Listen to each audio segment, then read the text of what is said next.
Yesus itu adalah firman Allah yang menciptakan langit dan bumi di dalam keilahiannya. Oh, teman-teman terdata sebentar ya, teman-teman. Kalau saya sebut, saya takutnya saya kurang terbiasa untuk ngebolakan begini, teman-teman. Ya, Kolose 1 ayat 16 ya, teman-teman.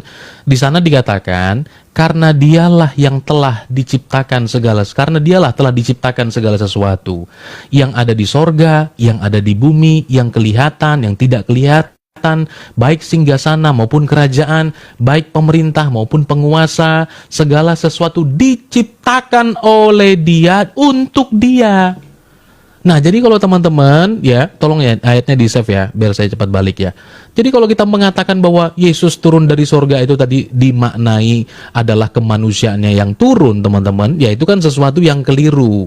Nah, maksudnya adalah bahwa Dia yang adalah Allah tersebut, karena arti sorga itu kan juga artinya langit, teman-teman. Ya, awan itu diartikan sorga, ya, teman-teman. Jadi tidak langsung merujuk kadang-kadang kepada tahta Allah atau kemuliaan Allah, kehadirat Allah. Justru di sana dikatakan bahwa Dia yang menciptakan itu semua. Ya, tolong dibaca tadi Kolose 1 ayat 16 ya. Sebenarnya ada beberapa lagi. Nah, maka daripada itu teman-teman, ya, Kolose 1 ayatnya yang ke-16 tadi, itu satu ayat saja untuk menjelaskan bahwa Yesus Kristus kan menciptakan segala sesuatu di dalam keilahiannya, sebab Dia sang firman Allah. Ya, di dalam sang firman Allah, maksud saya dialah sebagai firman Allah, Dia menciptakan. Ya, Dia yang menciptakan. Nah, kalimat tersebut dijelaskan oleh Yohanes ya sebagai muridnya, kan Yohanes dari bumi. Yohanes itu manusia, maka dia mengatakan bahwa Dia yang ada di dalam sorga, Dia yang dalam kemuliaannya itu telah datang sebagai manusia. Dan firman itu telah menjadi manusia dikatakan oleh Rasul Yohanes. Ya, telah menjadi manusia. Dan tadi ayat yang saya bawa di dalam Yohanes pasalnya yang ke-6 ayat 38, Yesus mengatakan, justru ini yang harus diteliti, teman-teman sekalian. Kalau tadi perkataan Yohanes itu kan ditolak, ya, ditolak yang Yohanes 1 ayat 1. Tapi bagaimana pernyataan Tuhan Yesus itu sendiri? Bahwa Dia mengatakan, aku telah turun dari sorga. Dia berkata, aku telah turun dari sorga. Ya, maksudnya adalah bahwa Dia sebagai sang firman Allah yang dalam kemuliaannya itu datang kepada kita sebagai manusia. Sebagai manusia. Nah, maka itu tadi teman-teman sekalian, kalau dikatakan ini diciptakan dari mana, itu menjelaskan bahwa Dia bukan di dalam atau seperti kita. Di bagian yang lain, Yesus berkata, kamu dari bawah, aku dari atas. Kamu dari dunia ini, aku bukan dari dunia ini. Tuhan Yesus katakan. Saya bawakan lagi ayatnya teman-teman ya, supaya teman-teman lihat sebentar ya. Bentar.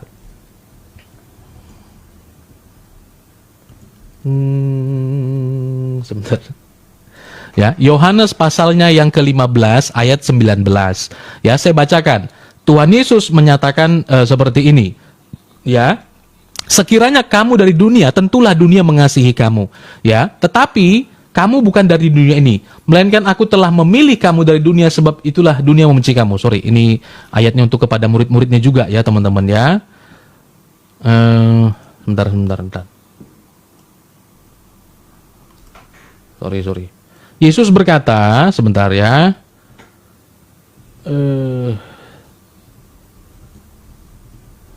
Tantan. Saya sampaikan satu dalil ini aja, ya. Di dalam Injil Yohanes pasalnya yang ke-8 ayat 23. Ini sebagai yang terakhir. Saya katakan, Yesus berkata, Yohanes 8 ayat 23. Lalu Ia berkata kepada mereka, kamu berasal dari bawah, aku dari atas. Kamu dari dunia ini, aku bukan dari dunia ini. Itu kata Tuhan Yesus. Ya. Nah, jadi itu semua hal menjelaskan tentang bahwa keberadaan Yesus itu bukan baru dimulai ketika Dia datang sebagai manusia. Tapi itu sudah dimulai bahwa Dia ada di dalam kekekalan itu tadi. Jadi kalau kita melihat bahwa sorga itu diciptakan, Dia di mana loh? Dia yang menciptakan segala sesuatunya gitu loh. Ya, Dia menciptakan segala sesuatunya. Seperti itu, waktu saya sudah habis. Saya belum menanggapin pertanyaan. Ya, silakan. Oke. Bentar, dari jawaban Anda malah tambah bingung saya. Oke, kata Anda bukan Yesus, tapi dia sejak dalam kekekalannya. Ini Tuhan dengan surga duluan mana? Apakah surga ini waktu Tuhan ada, surga juga sudah ada tanpa diciptakan? Atau surga dengan Tuhan ini duluan mana gitu? Kalau duluan Tuhan, yang saya tanyakan ya, ini bukan Yesus, Tuhan yang dalam kekekalan tadi kata Anda. Kalau duluan Tuhan, ya daripada sorga, sebelum dia menciptakan sorga, Tuhan Anda itu di mana? Itu yang saya maksud, bukan cuma Yesusnya. Terus ya yang berkaitan tentang masalah ini, kalau muridnya ya Yohanes itu muridnya Yesus dan sejaman dengan Yesus, ketika Yohanes menuliskan firman jadi manusia, itu dia ambil dari kesaksian dia. Apakah itu dari Yesus? Kalau itu dari Yesus, kapan Yesus mengaku? Makanya saya tanyakan tadi, dari mana Yesus mengaku dirinya berasal dari firman? Kapan itu terjadi? Dia mengatakan kepada Yohanes, aku berasal dari firman.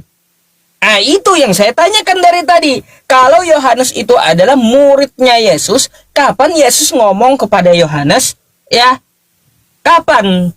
Bahwa konfirmasi atau verifikasi dari Yesus, betul firman itu telah menjadi manusia. Gak mungkin dong, ya lebih tahu Yohanes daripada Yesusnya. Gak mungkin, Bang. Anda, ya dengan saya, nih contohnya, tentang diri saya, ya, pasti saya lebih tahu tentang diri saya daripada Anda.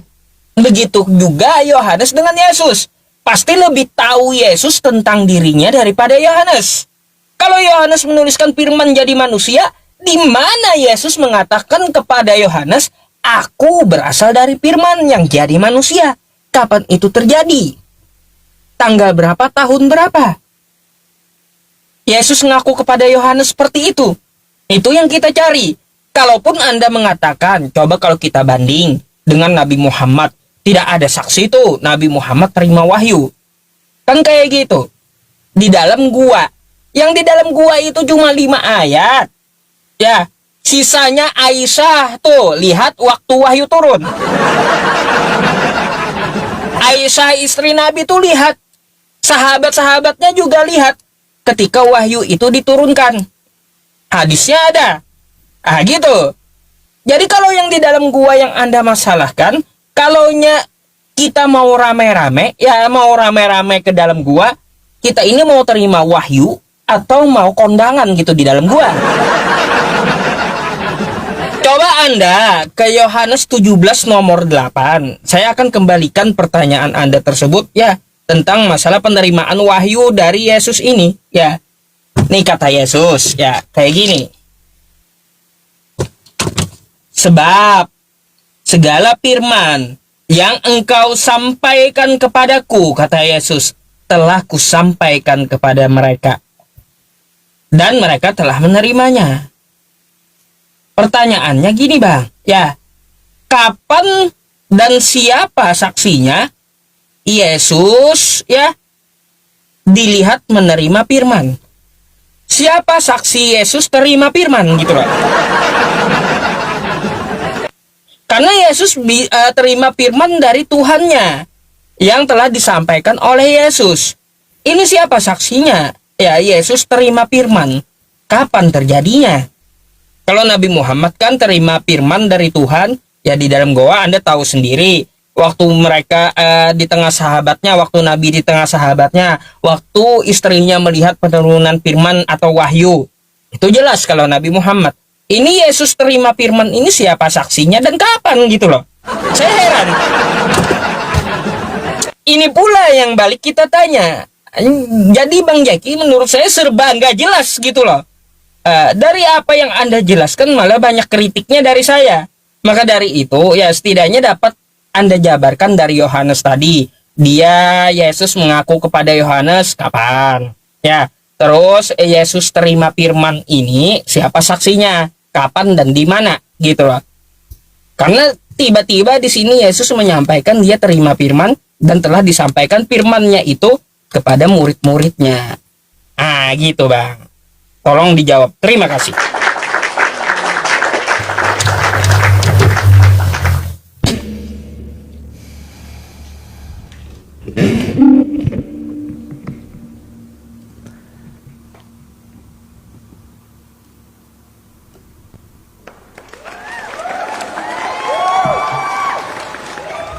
Ya, saya koreksi lagi teman-teman. Lagi-lagi Ustadz Syufi'i mengatakan di mana pengakuan Yesus berkata aku berasal dari firman. Itu salah ya teman-teman. Lagi-lagi ungkapan itu tidak begitu. Yesus sang firman Allah. Tapi diulang lagi tuh. Saya harus teliti pada bagian itu. Karena Yesus ya teman-teman dialah sang firman Allah. Ya, jadi bukan di mana pengakuan Yesus aku berasal dari firman itu salah. Ya kan? Yang benar adalah Yesus sang firman Allah. Itu yang betul. Sang firman Allah itu yang turun datang mengambil rupa manusia. Itu dia, teman-teman sekalian ya. Nah, saya tanggapi dulu nanti takut saya lupa. Yang pertama, Ustadz Syufi'i, tadi kan saya tanya mengenai Isa itu menerima kitab. Dan betul ya, seperti jawaban ada teman-teman yang lain, itu mengatakan akan. Ya, akan menerima kitab. Jadi Isa sudah ngomong sejak bayi bahwa dia akan, saya pakai kalimat itu, dia akan menerima kitab. Pertanyaan saya, di surah berapa Isa itu menerima? Kalau akan, berarti itu sifatnya dia future bentuknya, yang akan datang, ya toh? Yang akan datang. Nah, maka pada bagian mana? Pada bagian mana surah berapa Isa menerima kitab itu? Ya. Nah, Isa menerima kitab itu. Itu di bagian mana? Itu dia tadi, teman-teman sekalian ya. Di bagian mana? Saya nanti kalau ke Panyaliban nanti panjang sekali topik kita, ya. Nah, itu dia. Maka di bagian mana surah berapa Isa itu menerima kitab? Gitu kan? Nah, menerima kitab. Karena saya dari tadi mengatakan bahwa ini sebuah kisah yang seolah-olah ingin direkonstruksi ulang, ya, teman-teman, tapi kurang tepat. Dimulai tadi dari silsilah, saya jelaskan teman-teman sekalian ya, dari silsilah kenapa Imron dan sebagainya, ya, itu juga kan alasan bukan alasan keyahudian itu, ya. Tadi dikatakan Daud, mengapa dia juga dikatakan itu dari suku Yehuda, suku Yehuda itu suku bangsa Israel, ya. Nah, maka dari jalur itu juga disebutkan silsilah itu, Yesus dari suku Yehuda. Ya, dari suku Yehuda. Nah, sementara Imron tadi itu seperti apa? Ya, itu dari sukunya atau tidak? Ya, maka nanti akan kembali kepada penjelasan bahwa oh, ini kan atau seperti apa gitu teman-teman ya. Saya nggak tahu. Nah, itu tadi pertama bahwa mengenai kitabnya ya, di surah berapa dalam Al-Qur'an Isa menerima kitab? Ya, yang namanya kitab Injil menurut keyakinan teman-teman. Ya, seperti itu. Dan tadi misalnya dikomparasi nih, saya mohon izin menyampaikan ya, ketika tadi Ustadz Pei mengatakan bahwa yang melihatnya juga ada Aisyah, misalnya begitu. Ya, tapi apakah ini nyambung atau tidak? Saya hanya mau menyampaikan misalnya di dalam sebuah riwayat dikatakan dalam Sahih Bukhari nomor 4414. Di sana saya bacakan riwayatnya saja, misalnya, ya supaya tidak panjang-panjang. Aisyah berkata bahwa saya tidak melihat Robmu kecuali sangat cepat memenuhi keinginan Anda. Atau terjemahan lain mengatakan memenuhi hawa nafsumu atau keinginanmu. Ya, teman-teman, karena konteksnya di situ berbicara bahwa beliau itu boleh bersama dengan siapa saja, wanita pun mau menyerahkan diri juga boleh. Lalu kemudian respon daripada Aisyah, istri Nabi Bang Yusuf, ya, mengatakan aku tidak pernah lihat Robmu kecuali sibuk atau cepat memenuhi keinginanmu. Nah, itu disampaikan. Apakah itu tadi berbicara tentang wahyu juga atau tidak? Itu kalau mau dibandingkan teman-teman sekalian ya. Nah, kemudian tadi berbicara juga mengenai ungkapan masih ya teman-teman, Yohanes juga begitu ya. Yesus dikatakan segala firman yang kau berikan kepadaku telah aku sampaikan kepada mereka. Terus yang Ustadz tanya bahwa kapan, detik berapa, jam berapa, ya, saya kira itu pertanyaan yang tidak relevan teman-teman sekalian. Jadi kalau kita mau menyampaikan pertanyaan, ya, itu kronologisnya, ya, tentu saja itu tidak bisa kita jelaskan. Kalau kita balik juga nggak akan bisa dijelaskan itu, ya. Tapi yang bisa kita sampaikan adalah bahwa tidak ada yang lebih tepat, tidak ada yang lebih tepat kecuali percaya kepada Injil Yohanes, ya, karena ini muridnya. Ini muridnya. Bagaimana mungkin ya ada satu kitab mau menerangkan sesuatu yang ratusan tahun setelah dia, gitu loh. Jadi itu jelas tidak bisa. Dan Rasul Yohanes, baik manuskripnya maupun pribadinya, adalah orang yang berjumpa dengan Yesus. Tadi saya sudah jelaskan di dalam Yohanes pasalnya yang terakhir itu. Ya, teman-teman boleh lihat. Masih banyak yang disampaikan oleh Tuhan Yesus kepada mereka, kepada Rasul Yohanes. Tapi kalau semuanya itu mau ditulis, ya tidak cukup. ya, maka kita percaya ya bahwa pengilhaman Allah kepada Yohanes itu benar. Tidak ada cara lain. Seperti itu. Ada seru juga ya.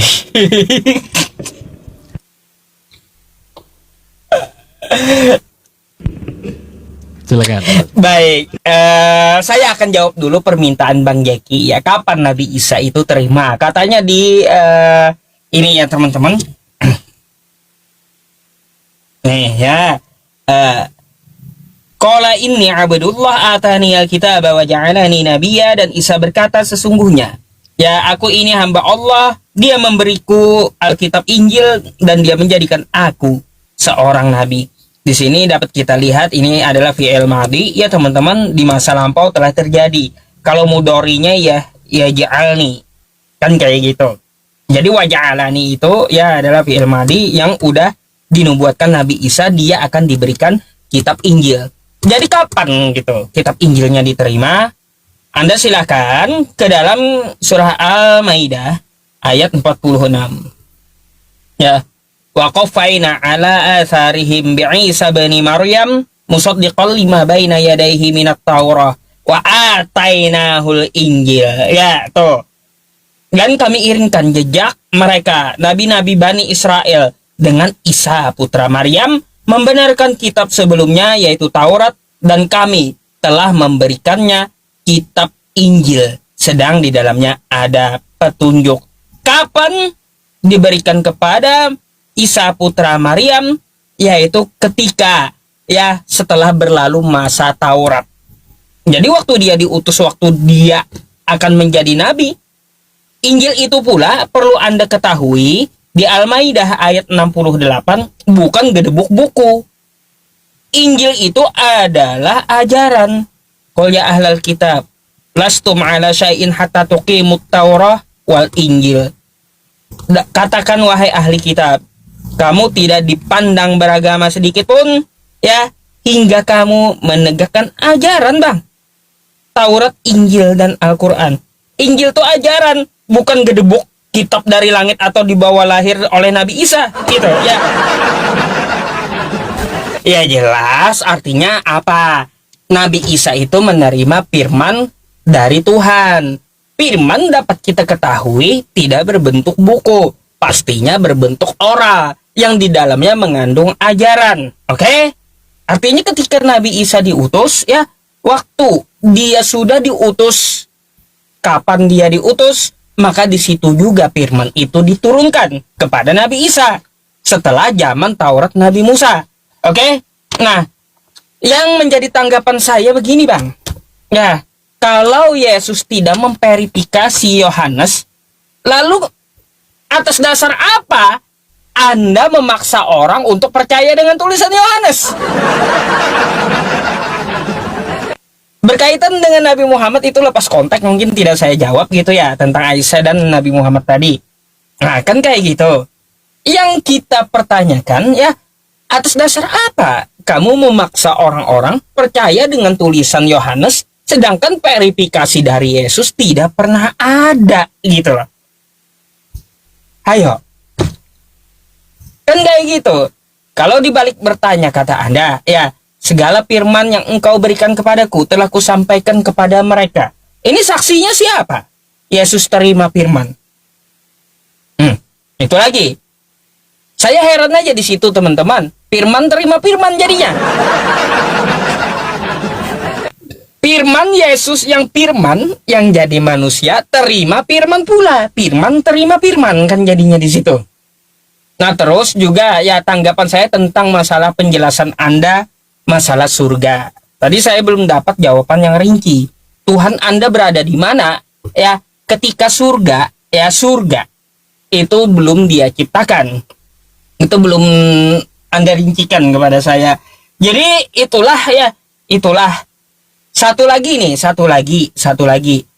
Saya akan jelaskan setelah ini aja ya. Kayaknya 40 detik nggak sampai gitu. Ada permasalahan tentang masalah Wahyu 1 nomor 8 tadi. Ya, Wahyu 1 nomor 8 di situ kata Bang Jeki bahwa Yesus adalah Alfa dan Omega. Saya akan bahas itu dan akan tuntut Bang Jeki ya, perkataan yang spesifik gitu. Tapi setelah ini saja, saya harap saya lihat ya juga dulu bagaimana tanggapannya dan bagaimana jawabannya, atas dasar apa ya Anda memaksa orang-orang untuk percaya kepada tulisan Yohanes yang bukan ajaran Yesus dan tidak ada verifikasi dari Yesus. Silakan dijawab.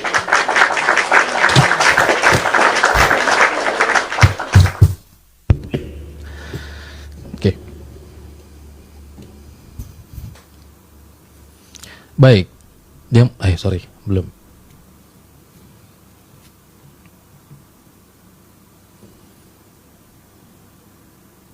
Bentar ya, teman-teman. Oke.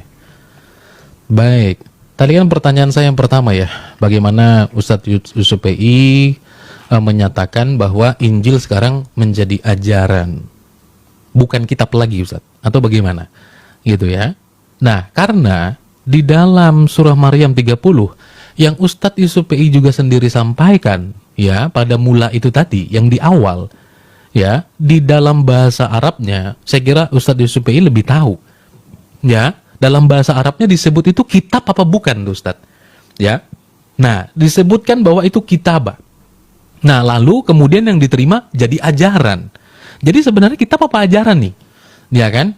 Nanti dibilang lagi kitab berisi ajaran. Nah, jadi sebenarnya yang mana? Pengakuan dia sejak bayi ya. Sejak bayi dia sudah ngaku tuh bahwa dia nabi sejak bayi, dan dia ngaku sudah akan diberi kitab. Nah, pertanyaan kita tadi kan sederhana itu, bahwa kapan itu diberikan? Ya, di dalam konteks apa dia mengajarkan itu kepada orang-orang Israel waktu itu gitu loh. Ya, dalam konteks apa? Nah, maksudnya ada ajaran dari Injil yang dia sampaikan itu apa sih? Di mana dia menerima kitab itu gitu loh. Yang problemnya adalah sekarang Ustadz, hari ini teman-teman dipaksa beriman kepada Injil, tapi kan tidak punya satupun tuh. Apapun, tidak ada. Nothing. Tidak punya apa-apa tentang Injil misalnya. Ya, tentang Injil. Karena teman-teman mengakui bahwa Taurat dari Tuhannya, Injil dari Tuhannya, Zabur juga dari Tuhannya. 3 kali ini Ustadz, sama-sama nggak ada semua. Ya, 3 kitab itu kan sudah nggak ada semua tuh. Nanti boleh tanggapin ya. Kok bisa 3-3-nya nggak ada dan 3-3-nya mengaku dari Tuhannya gitu loh. Satu pun tidak ada.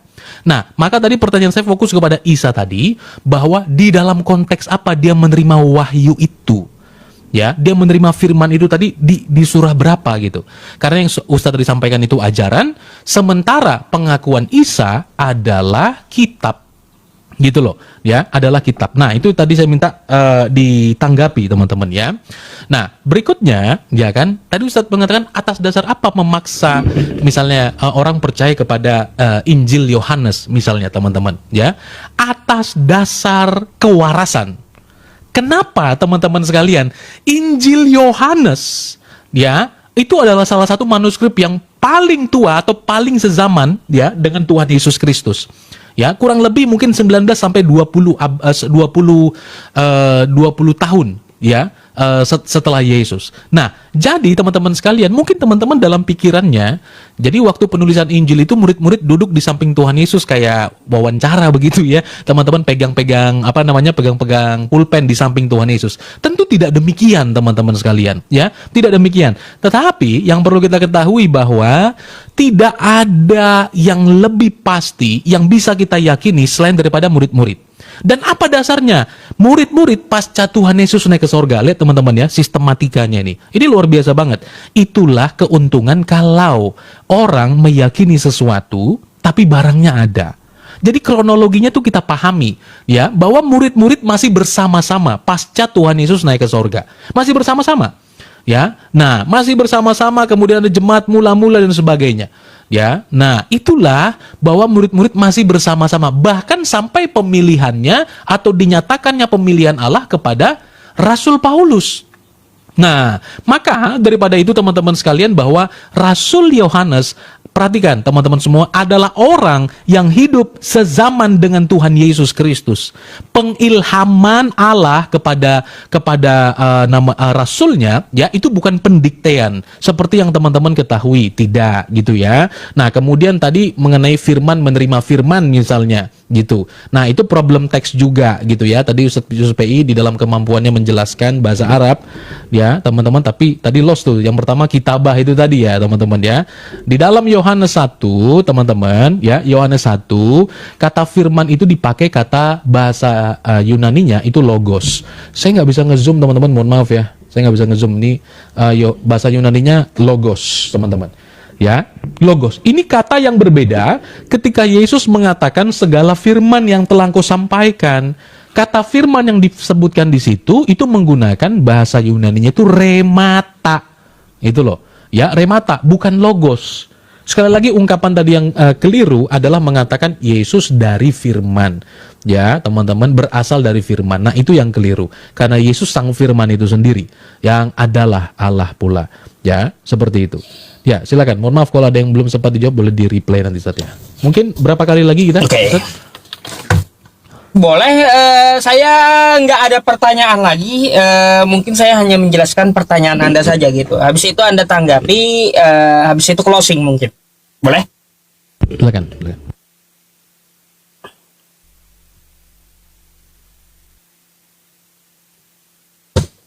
Oke, ya teman-teman, saya tidak akan bertanya lagi ke Bang Jeki, ya tinggal Anda aja menilai jawaban dia. Tetapi saya masih berkewajiban karena tuntutan masalah Injil tadi. Kata Bang Jeki di situ ya dikatakan kosakata kitab. Katanya kitab itu ya pastilah kita tahu bentuknya buku. Gak tentu Bang Jeki. Alkitab itu ya berasal dari kosakata kataba, yang artinya tulis, buku, kitab, kewajiban, ataupun ketetapan. Contoh nih, saya kasih contoh ayat Qur'annya ya. Kosakata kitab bukan buku, tapi ketetapan. Quran surah Al-Maidah ayat 32. Saya bawakan dulu. Nih. Min ajli dzalik kata benar nih dari kosakata kataba yang diterjemahkan apa? Ketetapan. Satu lagi ya, Al-Baqarah ayat 183 nih, ya ayyuhalladzina amanu kutiba, diterjemahkan apa? Diwajibkan. Maka ketika di Maryam 30 ya, di Maryam 30 kosakata kitab di sini nih ya, artinya Nabi Isa itu menerima ketetapan dari Tuhan, maksudnya bukan terima buku gedebuk buku kitab, bukan, tapi ketetapan dari Tuhan. Nah, lalu mana ketetapan dari Tuhan itu? Ya, dapat kita lihat lagi. Nih, di Al-Maidah ayat 46 tadi saya jelaskan, Nabi Isa ini terima Injil. Dan kalau kita lihat Injil itu sekarang diletakkan Allah di mana? Nih, dan kami telah turunkan kepadamu Al-Quran dengan membawa kebenaran, membenarkan apa yang sebelumnya. Jadi apa perkataan Nabi Isa di Al-Quran dan cerita tentang Nabi Isa di Al-Quran, itulah Injil yang pernah diturunkan oleh Allah Subhanahu wa Ta'ala kepada Nabi Isa. Nah, gitu Bang Jeki maksudnya. Maka dari itu kata Allah, ambillah dan putuskanlah perkara ya antara mereka menurut apa yang diturunkan Allah. Karena apa?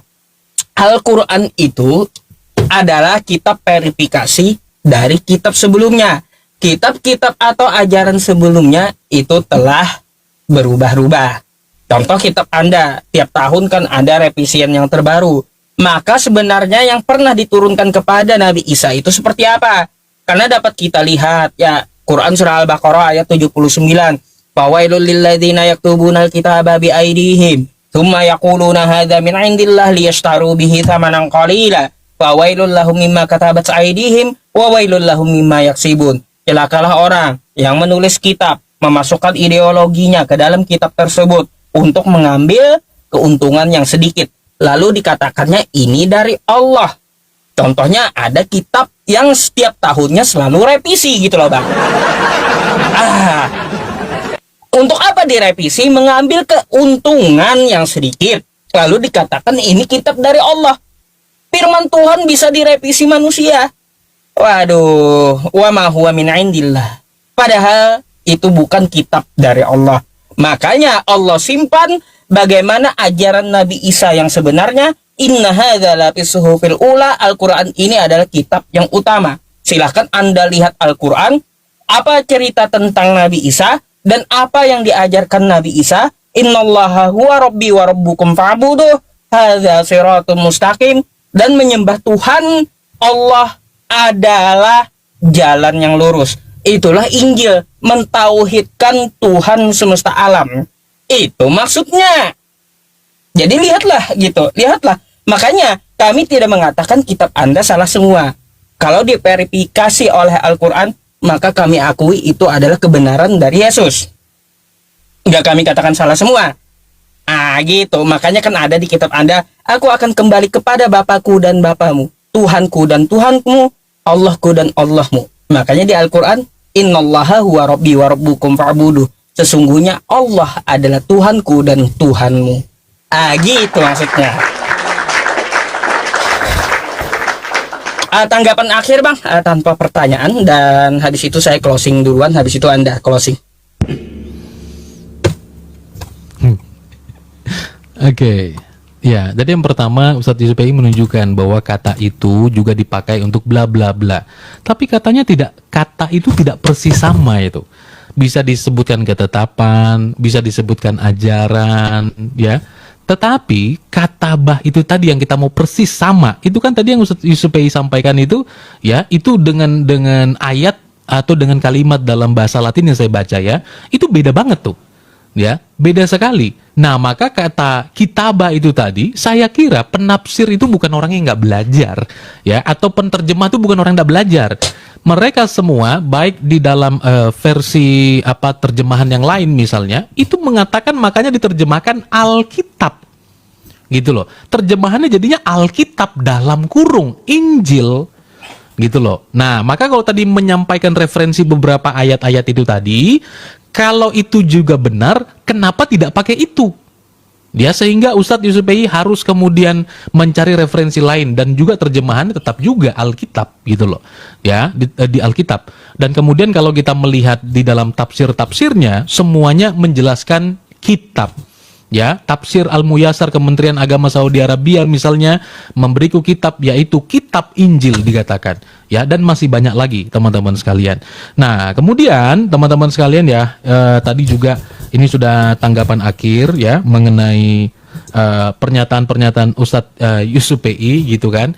Nah, karena berbicara tentang Tuhan Yesus tadi, saya hanya mau menyampaikan bahwa tidak ada alasan bagi kita ya untuk tidak percaya kepada Injil, teman-teman sekalian. Tidak ada alasan. Ustadz Yusuf PI mengatakan bahwa Al-Quran membenarkan kitab-kitab terdahulu. Apakah hari ini ungkapan teman-teman itu membenarkan kitab-kitab terdahulu atau menyala-nyalai kitab-kitab terdahulu? Ya, nah kenapa? Kalau teman-teman kita mau meletakkan itu ya kepada sesuatu yang sangat logis, kita mau menyatakan sesuatu itu saya yang membenarkannya, yang dibenarkan itu mana barangnya? Bagaimana mungkin kita meletakkan kitab sucinya Ustadz Yusuf PI yang ibaratnya dari sisi waktu itu jauh lebih modern? Kalau tadi dikatakan revisi supaya tidak salah, yang direvisi revisi terjemahan. By the way, ya Quran Kemenak itu puluhan kali diterjemah revisinya terjemahannya direvisi. Kalau teman-teman bisa bahasa Injil, bisa bahasa Yunani, bisa bahasa bisa bahasa Ibrani, ya monggo aja baca. Tapi jangan sampai tidak mengerti maknanya, itu tidak jadi apa-apa itu dalam iman Kristen. Kalau kita komat kamit atau kita ngomong bahasa aslinya bagus lantunannya, kita tidak tahu artinya, masuk dalam neraka kalau kita tidak mengerti Yesus Kristus adalah kebenaran di dalam Injil itu.